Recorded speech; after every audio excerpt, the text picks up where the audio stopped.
Here's TSN's Edmonton Bureau Chief Ryan Rishaug. Ryan, Connor McDavid had to know the question was coming on day one of camp. How do you think he handled it on Thursday? Do you think it'll get old for him quickly?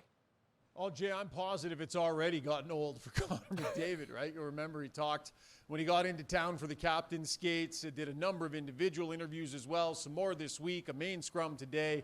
He's definitely not hiding from this thing, but he was very cordial today. He just basically said there's no update and that he's looking forward to training camp and happy that they're up and running now. Didn't get frustrated at the question. I think he understands we have a job to do. We're going to have to ask about this along the way. Now, the deeper this goes into camp and as we get towards exhibition and then the regular season, maybe a little bit more of that frustration will creep in, but McDavid has not hid from this conversation at all, right? Some other players in this situation might be saying, I'm not talking about it, talk to my agent, and just refusing to speak on it. Connor's been thoughtful. Connor has expressed how he feels and tried to be pretty forthright with everybody. I think he wants to talk to the fan base because he understands the magnitude of this story. And at least as of today, don't sense any major frustration creeping in, Jay. But with that in mind, you can feel free to get on a plane and fly out here and maybe take your turn asking him the question at some point if you want. I'm going to leave him be, I think, for now. But his contract status wasn't the only topic of conversation Thursday. His team's coming off that second consecutive trip to the Cup final. They're the second favorite to win the Cup this season behind Florida. And it definitely seemed like McDavid was pretty upbeat on the opening day of camp. Yeah, he said something interesting.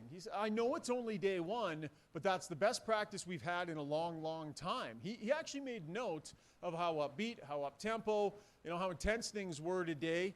And to me, that's notable for him to be saying on day number one. Like, McDavid he's going to be serious business this year. He is focused on trying to get across the finish line and win that Stanley Cup. With that said, they also know how long a journey it is, how far away even the chance to do that is from this moment. So it's going to be striking a balance between intensity, like we saw on day one today. It was a really strong, upbeat practice, but also keeping things light, right? Stu Skinner talked a little bit about that today. The group feels a little bit lighter this year. Maybe they know how to handle this after having been through it a couple of times. So it's going to be this balance between finding their highs, finding their intensity level. McDavid is going to play a major role in setting that tone for this group. But also keeping it light so that, slogging your way through 82 games doesn't make you miserable. And that's something this group is going to work hard to do the right way this year to try and put themselves in the best place at the end of this run, Jay. But notable on day number one, that's the best practice they've had in a long, long time, according to the captain. Very interesting. Ryan, one of the main questions heading into every season in Edmonton since McDavid has been there is who he will play with. So what can you tell us about Chris Knobloch's early plans for McDavid's line? And who was he skating with on day one of camp? Yeah, we're not going to read too much into it on day one of training camp, but we did actually have the chance to ask McDavid some hockey questions because he had line mates today, right? A bit of a new look and some hockey things to talk about, which I'm sure was a relief for him. But Andrew Mangiapane, right? The former Calgary Flame, a player that McDavid grew up always playing against. This is the first time he's ever had a chance to play with him. So Mangiapane found himself on McDavid's wing here on the first day, which was an interesting dynamic. We could see that if they can find some chemistry.